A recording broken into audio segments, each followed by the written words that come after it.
राम राम जी सारे ने स्वागत है एक और नई वीडियो में। आज हम शुरू कराएंगे श्लोक 21 से लेकर 30 तक। अगर आपने पहले वाली वीडियो नहीं देखी हो तो उसने जाके देखो, बाद में फिर यह सब वीडियो समझ में आओगी किसमें चाल के रहा है। इबे भगवद गीता का चैप्टर 1 चल रहा है और इसके 20 श्लोक हो गए हैं। अब आज इस वीडियो में बात कराएंगे 21 से लेकर 30 तक। 20वें श्लोक में अर्जुन कुछ क्वेश्चन तय करना चाहा था, उस आगे है यो। अर्जुन ने कहा, हे अच्युता, मेरे रथ को दोनों सेनाओं के मध्य में खड़ा कीजिए, जिनसे युद्ध की इच्छा से खड़े इन लोगों का मैं निरीक्षण कर सकूं कि मुझे इस युद्ध में किन के साथ युद्ध करना है। यो था 21वां और 22वां श्लोक। इसमें वो क्या है, इस श्लोक में अर्जुन कहा है कि इस जो मेरा रथ है इसने दोनों सेना के बीच में खड़ा कर दे, कौरव की और पांडवों की सेना में। मैं देखना चाहूँ इस युद्ध में कौन कौन शामिल है और मन किसकी गेल लड़ना है। अगला श्लोक है 23वां। इस श्लोक में क्या कहा है, धृतराष्ट्र पुत्र दुर्योधन का हित चाहने वाले उन राजाओं को देखना चाहता हूँ जो युद्ध करने आए हैं। 23 श्लोक में क्या बताया गया है, जो अर्जुन था ना वो कृष्ण तक हुआ है, जो धृतराष्ट्र के पुत्र हैं, जो उनका हित चाहते जो राजा आए हैं, जैसे इसमें आया था भीष्म पितामह आया था, द्रोणाचार्य आए थे और भी राजा थे, वो न देखना चाहो कि इनका साथ कौन दे रहा है। जो कौरव थे ना उन्होंने पांडवा का राज्य छलता हड़प लिया था, धोखाधड़ी करी थी उन्होंने, इस कारण ने पांडवा का राज्य हड़प लिया था। तो ये एक प्रकार से बुरे आदमी हो गए, दुष्ट हो गए।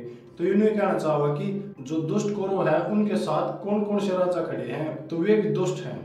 तो इसमें इन्हें कहा है, दुर्बुद्धि दुर्योधन का हित चाहने वाले उन राजाओं को देखना चाहता हूँ जो युद्ध करने आए हैं। तो दुर्बुद्धि का यूज नहीं कराया गया इसमें शब्द का। जो कौरव है वे दुष्ट हैं और जो कौरव का साथ दे रहे हैं वे राजा भी दुष्ट हैं। अगला श्लोक है 24वां।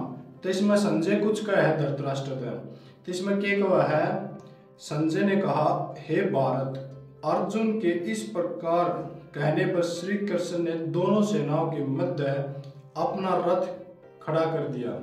जो संजय था सबूत बता रहा था कि धृतराष्ट्र की युद्ध में क्या चल रहा है और क्यों लाग रहा है, कौन क्या लाग रहा है, सारी बात बता रहा था। तो ये 24वें श्लोक में भी, तो इसमें भारत क्या हुआ है, धृतराष्ट्र। इसमें ये बताओ कि अर्जुन ने जब श्री कृष्ण ने कही कि मेरे रथ ने दोनों सेनाओं के बीच, कौरव और पांडव सेना के बीच में खड़ा कर दे, अर्थात श्री कृष्ण ने रथ दोनों सेना के बीच में खड़ा कर दिया था। ये है अगला श्लोक। अगले श्लोक में क्या कहा है, ये है 25वां श्लोक। इस श्लोक में क्या कहा है, भीष्म, द्रोण तथा पृथ्वी के सभी राजा को खड़ा देखकर श्री कृष्ण ने कहा, हे पार्थ, यहाँ एकत्रित हुए कौरव को देखो। तो इस श्लोक में श्री कृष्ण अर्जुन तो कुछ क्या लग रहा है, वो नाम कड़वावा कि कौरव की सेना में कौन कौन खड़ा है। और इसमें ना कुरु नीति शब्द का यूज कराया गया है। वो न्यू कराया गया कि वो न्यू जताना चाहा कि कौरव कुरु थे ना, जो वे दोनों थे, कौरव भी थे और पांडव भी थे, वे कुरु के वंशज थे। तो श्री कृष्ण ना अर्जुन के मन में दया की भावना प्रकट करना चाहा था कि पहले ये देख ले कि कौरव की सेना में कौन कौन खड़ा है। उन्हें देख कर अर्जुन के मन में दया की भावना उत्पन्न होगी और उस भावना ने मैं बाद में नष्ट करूंगा, बता के कि युद्ध क्यों करना है। ईब है अगला श्लोक 26वां। तो 26वें श्लोक में क्या कहा है, अर्जुन ने वहां उपस्थित दोनों सेनाओं में खड़े पिता के भाइयों, पितामहों, आचार्यों, मामों, भाइयों, पुत्रों, पोत्रों, मित्रों को देखा। दोनों सेनाओं में 100 शूर और शुभ चिंतकों को भी देखा।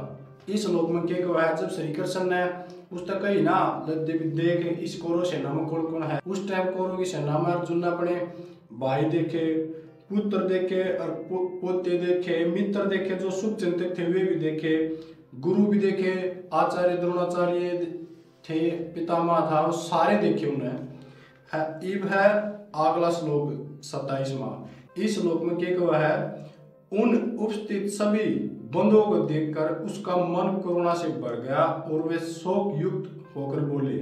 इस श्लोक में क्या बताया गया है, जब अर्जुन ने कौरव की साइड में भीष्म पितामह देखे, अपने गुरु द्रोणाचार्य देखे, अपने भाई बंधु देखे, शुभ चिंतक देखे, अपने मित्र देखे जो उसकी पढ़ा करते, लिखा करते, खेला करते, सारे कौरव की साइड थे वे।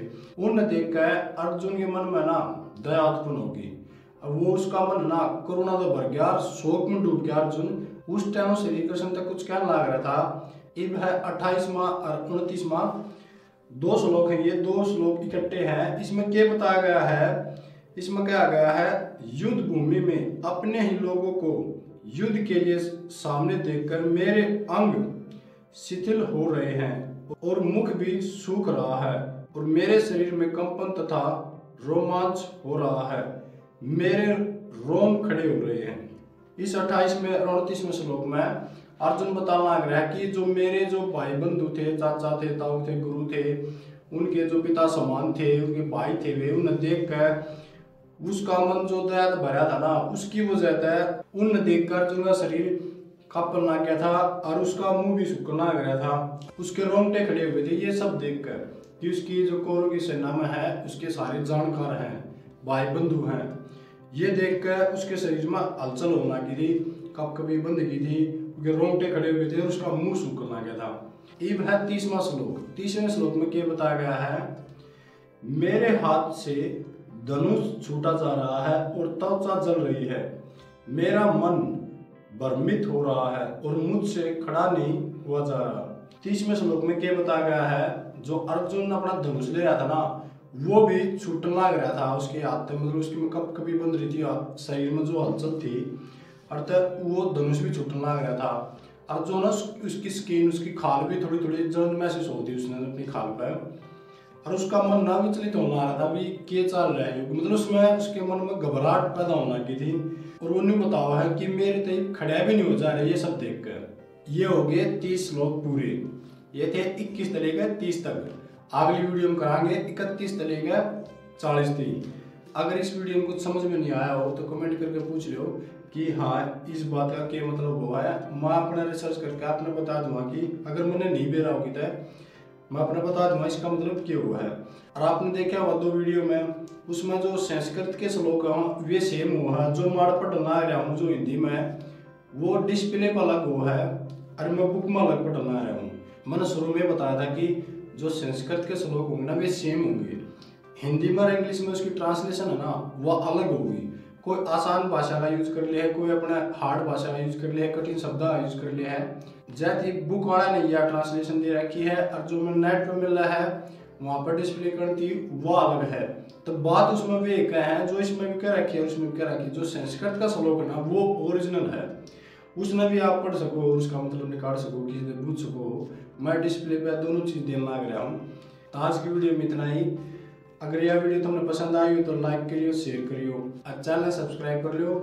इस चैनल पर पूरी भागवत गीता का पढ़ाएंगे और इन्हें समझाएंगे क्या लिख रखा है। और कमेंट करके बताओ यह वीडियो कैसी लगी। मिलते हैं अगली वीडियो में। राम राम जी।